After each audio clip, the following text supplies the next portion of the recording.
South ఇండియాలోనే biggest sorry store మన Varahi silks మన విజయవాడ ఎంజీ రోడ్ లో December 4వ తారీఖున ఘన ప్రారంభం ఉండాలని మీ అందరి యొక్క పర్ఫార్మెన్స్ అభివృద్ధి చేసిన వ్యక్తి ఈనాటి కార్యక్రమ విశిష్ట అతిథి. అది మాత్రమే కాకుండా ఈ ప్రాంగణం అంతటికి బాస్. నిన్న అక్కడ కూర్చున్నటువంటి ఒరిజినల్ స్పీకర్ గారు శ్రీ చింతకాయల అయ్యన పాత్రుడు గారిని మాట్లాడవలసిందిగా మీ అందరి కరతాళ ధ్వనుల మధ్య ఆహ్వానిస్తున్నాం.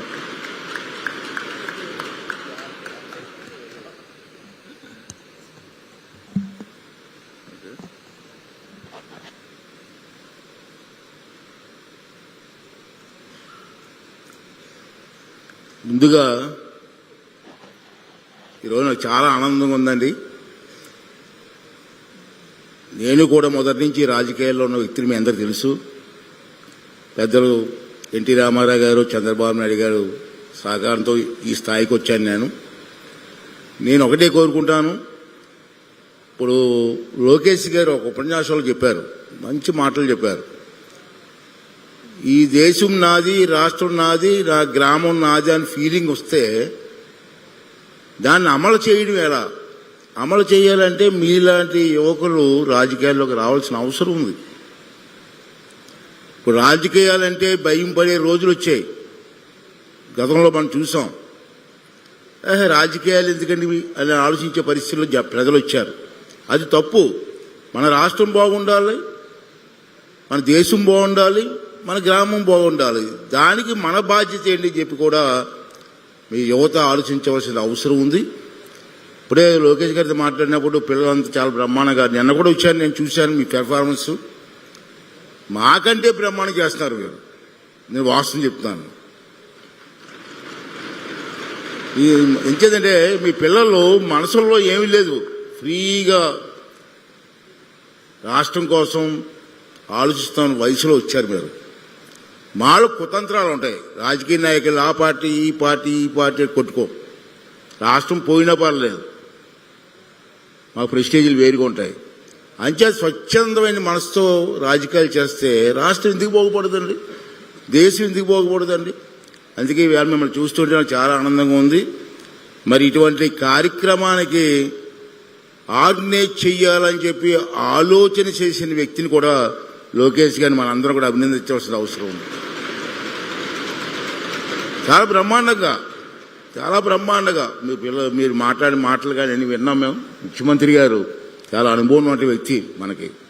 వారి సమక్షంలో మీరు మాటలు చూస్తే ఎంత హ్యాపీ ఫీల్ అయ్యంటే, 8వ తరగతి 9వ తరగతి 10వ తరగతి పిల్లలే ఎంత బ్రహ్మాండం మాట్లాడితే, రేపు మీరు డిగ్రీస్ పాస్ అయ్యి ఇంజనీరింగ్ పాస్ అయ్యి రాజకీయాల్లోకి వస్తే ఈ సమాజం కోసం ఎంత ఆలోచిస్తారో ఒకసారి మీరు అందరూ కూడా ఆలోచించవలసిన అవసరం ఉంది.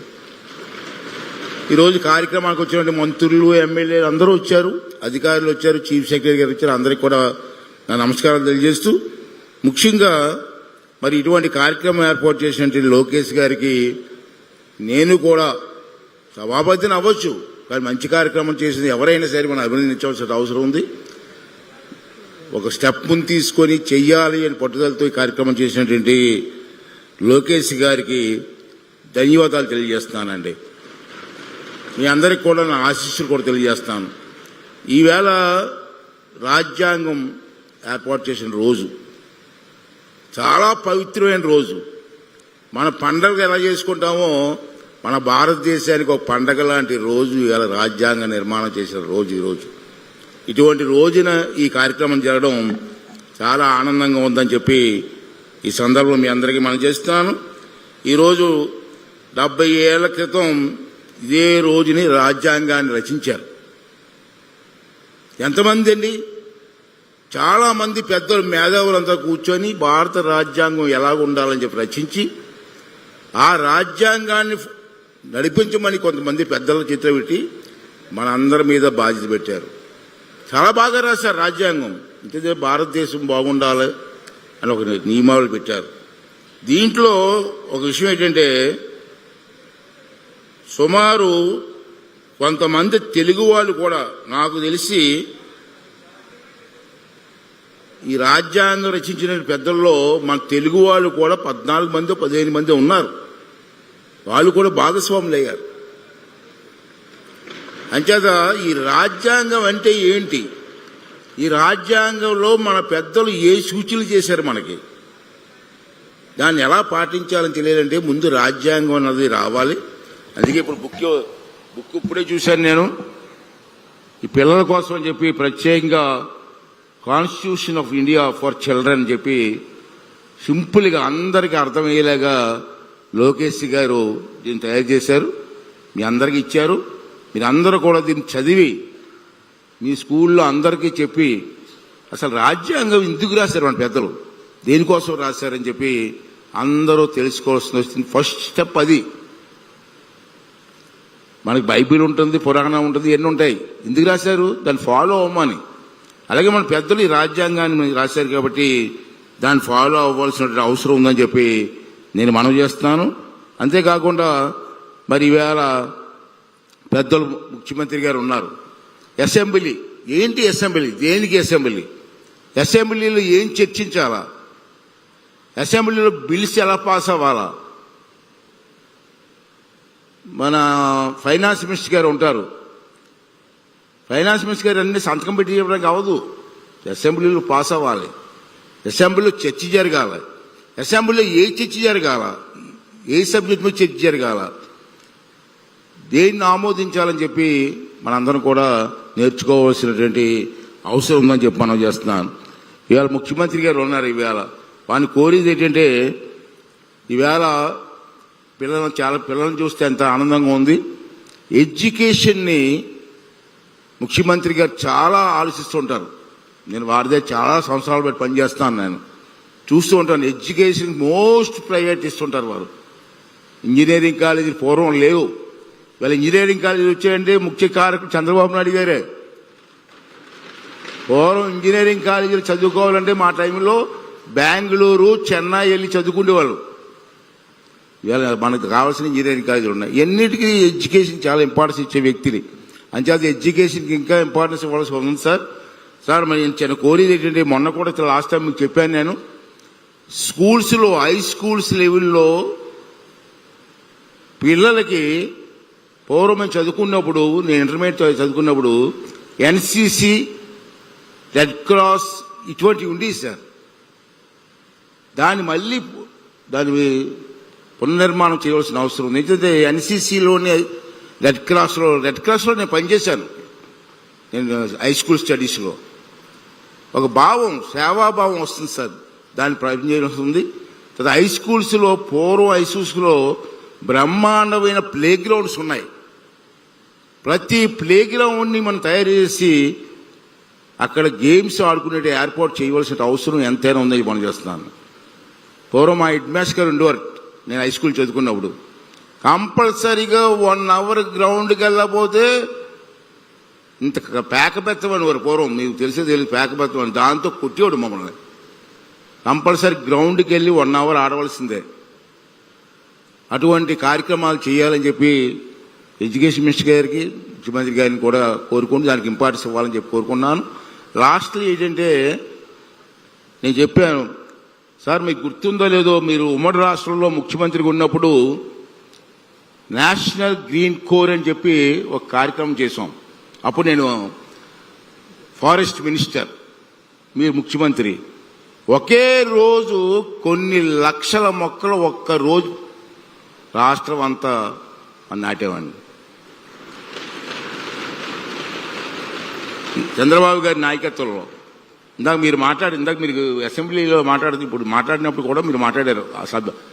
క్వశ్చన్ వచ్చింది, ఫారెస్ట్ మినిస్టర్ మీరే కదా, నువ్వేనా ఫారెస్ట్ మినిస్టర్, నువ్వు మాట్లాడావు. ఇందాక చూశాను నేను. అతను కూడా క్వశ్చన్ వచ్చింది ఇందాక.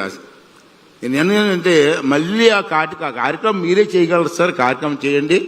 ఒకే రోజు రాష్ట్రం అంతా, అన్ని జిల్లాల్లో, అన్ని గ్రామాల్లో ఈ మన పిల్లల చేత లక్షలాది మొక్కలు నాటితే కార్యక్రమం తీసుకోండి సార్ అని చెప్పి మరొకసారి మీ అందరికీ మనవి చేస్తూ, ఒకటి మేము కోరుకున్నానండి, రాజ్యాంగం కోసం, దేశం కోసం ఎంతో మంది పెద్దలు త్యాగం చేశారు, ప్రాణాలు అర్పించారండి. అల్లూరి సీతారామరాజు గారు లాంటి పెద్దలు, సుభాష్ చంద్రబోస్ లాంటి పెద్దలు ఎందుకు చనిపోయారు? వారి కోసమా? వారి కుటుంబం కోసమా? కాదు, ఈ దేశం కోసం, ఈ దేశం బాగుండాలని త్యాగం చేశారు. అటువంటి త్యాగాల్ని మనం మర్చిపోకుండా మనం కూడా వారిలాగా త్యాగం చేయమని అనట్లేదు నేను. ఈ దేశం కోసం ఆలోచన చేసి ప్రతి ఒక్కరు కూడా ఆలోచన చేయవలసిన అవసరం ఉంది. అలాగే ఆఖరిగా ఒక మాట చెప్తానండి, రాజకీయాల్లో కూడా విలువలు ఉండాలండి. మనుషుల్లోనే విలువలు ఉండాలా? రాజకీయాల్లో విలువలు ఉండకూడదా? రాజకీయాలు కూడా విలువలు ఉండాలా? సరే, ప్రజలు ఎవరిని ఎన్నుకుంటారు. కొంతమందిని అధికార పార్టీలు ఎన్నుకుంటారు, కొంతమందిని అపోజిషన్ పార్టీలు ఎన్నుకుంటారు. కానీ అందరం కూడా రాష్ట్రం కోసం పనిచేయాల.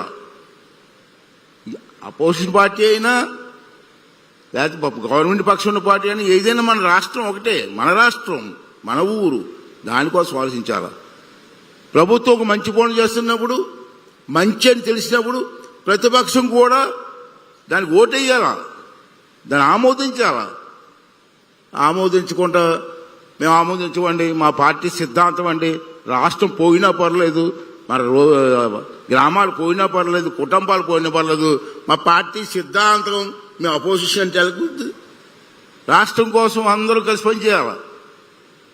అందరినీ ప్రజలు ఎన్నుకున్నారు.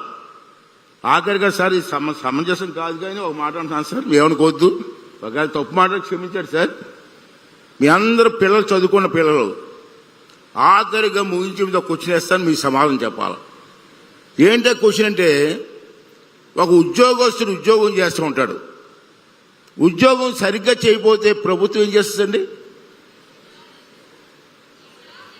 జాబ్ తీసేస్తారు కదా, శాలరీ ఉండదు, జాబ్ ఉండదు. ఒక ఎమ్మెల్యే అసెంబ్లీకి రాకపోతే ఏం చేయాలండి?